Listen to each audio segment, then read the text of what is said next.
بسم اللہ الرحمن الرحیم۔ معزز سامعین، پیر کامل کی اگلی قسط میں خوش آمدید۔ آئیے تو بڑھتے ہیں کہانی کی جانب۔ معیز حل کے بل چلاتا ہوا درد سے دھورا ہو گیا۔ اس کے دونوں ہاتھ اپنے پیٹ پر تھے۔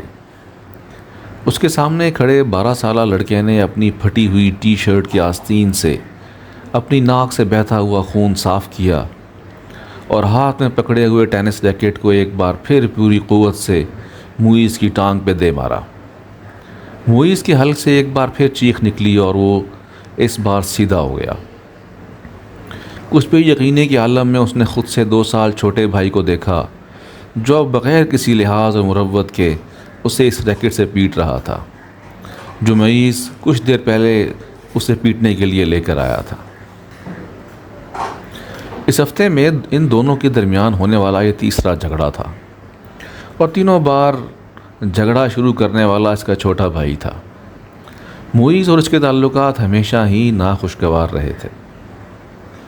ان کا جھگڑا بچپن سے لے کر اب سے کچھ پہلے تک صرف زبانی کلامی باتوں اور دھمکیوں تک ہی محدود رہتا تھا، مگر اب کچھ عرصے سے وہ دونوں ہاتھا پائی پر بھی اتر آئے تھے۔ آج بھی یہی ہوا تھا۔ وہ دونوں اس کو لس سے اکٹھے واپس آئے تھے اور گاڑی سے اترتے ہوئے اس کے چھوٹے بھائی نے بڑی درشتی کے ساتھ پیچھے ڈگی سے اس وقت اپنا بیگ کھینچ کر نکالا جب معیز اپنا بیگ نکال رہا تھا۔ بیگ کھینچتے ہوئے معیز کے ہاتھ کو بری طرح رگڑ آئی۔ معیز بری طرح تل ملایا۔ تم اندھے ہو چکے ہو؟ وہ اطمینان سے اپنا بیگ اٹھائے بے نیازی سے اندر جا رہا تھا۔ معیز کے چلانے پر اس نے پلٹ کر اس کو دیکھا اور لاؤنج کا دروازہ کھول کر اندر چلا گیا۔ معیز کے تن بدن میں جیسے آگ لگ گئی۔ وہ تیز قدموں سے اس کے پیچھے اندر چلا آیا۔ اگر دوبارہ تم نے ایسی حرکت کی تو میں تمہارا ہاتھ توڑ دوں گا۔ اس کے قریب پہنچتے ہوئے معیز ایک بار پھر دھاڑا۔ اس نے بیگ کندھے سے اتار کر نیچے رکھ دیا اور دونوں ہاتھ کمر پر رکھ کر کھڑا ہو گیا۔ نکالوں گا۔ تم کیا کرو گے؟ ہاتھ توڑو گے؟ اتنی ہمت ہے تم میں؟ یہ میں تمہیں اس وقت بتاؤں گا جب تم دوبارہ یہ حرکت کرو گے۔ معیز اپنے کمرے کی طرف بڑھا، مگر اس کے بھائی نے پوری قوت سے اس کا بیگ کھینچتے ہوئے اسے رکنے پر مجبور کر دیا۔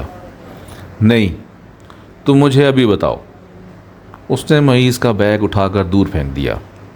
معیز کا چہرہ سرخ ہو گیا۔ اس نے زمین پر پڑا ہوا اپنے بھائی کا بیگ اٹھا کر دور اچھال دیا۔ ایک لمحے کے انتظار کیے بغیر اس کے بھائی نے پوری قوت سے معیز کی ٹانگ پر ٹھوکر ماری۔ جواباً اس نے پوری قوت سے چھوٹے بھائی کے منہ پہ مکہ مارا جو اس کی ناک پر لگا۔ اگلے ہی لمحے اس کی ناک سے خون ٹپکنے لگا۔ اتنے شدید حملے کے باوجود اس کے حلق سے کوئی آواز نہیں نکلی تھی۔ اس نے معیز کی ٹائی کھینچتے ہوئے اس کا گلا دبانے کی کوشش کی۔ معیز نے جواباً اس کی شرٹ کو کالر سے کھینچا۔ اسے شرٹ کے پھٹنے کی آواز آئی۔ اس نے پوری قوت سے اپنے چھوٹے بھائی کے پیٹ میں مکہ مارا۔ اس کے بھائی کے ہاتھ سے اس کی ٹائی نکل گئی۔ ٹھہرو، میں تمہیں اب تمہارا ہاتھ توڑ کر دکھاتا ہوں۔ معیز نے اسے گالیاں دیتے ہوئے لاؤنج کے ایک کونے میں پڑے ہوئے ایک ریکٹ کو اٹھا لیا اور اپنے چھوٹے بھائی کو مارنے کی کوشش کی، مگر اگلے ہی لمحے ریکٹ اس کے بھائی کے ہاتھ میں تھا۔ اس نے پوری قوت سے گھما کر اتنی برق رفتاری کے ساتھ اس ریکٹ کو معیز کے پیٹ پہ مارا کہ وہ سنبھل یا خود کو بچا بھی نہ سکا۔ اس نے یکے بعد دیگرے اس کی کمر اور ٹانگ پر ریکٹ برسا دیے۔ اندر سے ان دونوں کا بڑا بھائی اشتعال کے عالم میں باہر لاؤنج میں آ گیا۔ کیا تکلیف ہے تم دونوں کو؟ گھر میں آتے ہی ہنگامہ شروع کر دیتے ہو۔ اس کو دیکھتے ہی چھوٹے بھائی نے اٹھا ہوا ریکٹ نیچے کر لیا تھا۔ اور تمہیں شرم نہیں آتی اپنے سے بڑے بھائی کو مارتے ہوئے؟ اس کی نظر اب اس کے ہاتھ میں پکڑے ریکٹ پر گئی۔ نہیں آتی، اس نے بڑی ڈھڑائی کے ساتھ کہتے ہوئے ریکٹ ایک طرف اچھال دیا اور بڑی بے خوفی سے کچھ فاصلے پر پڑا ہوا اپنا بیگ اٹھا کر اندر جانے لگا۔ معیز نے بلند آواز میں سیڑھیاں چڑھتے ہوئے اپنے چھوٹے بھائی سے کہا، تم کو اس کا خمیازہ بھگتنا پڑے گا۔ وہ ابھی تک اپنی ٹانگ سہلا رہا تھا۔ شور، وائی ناٹ، ہاں کیوں نہیں۔ ایک عجیب سی مسکراہٹ کے ساتھ سیڑھیوں کے آخری سرے پر رک کر اس نے معیز سے کہا، اگلی بار تم بیٹ لے کر آنا، ٹینس ریکٹ سے کچھ مزہ نہیں آیا، تمہاری کوئی ہڈی نہیں ٹوٹی۔ معیز کو اشتعال آ گیا، تم اپنی ناک سنبھالو ورنہ یقیناً ٹوٹ گئی ہوگی۔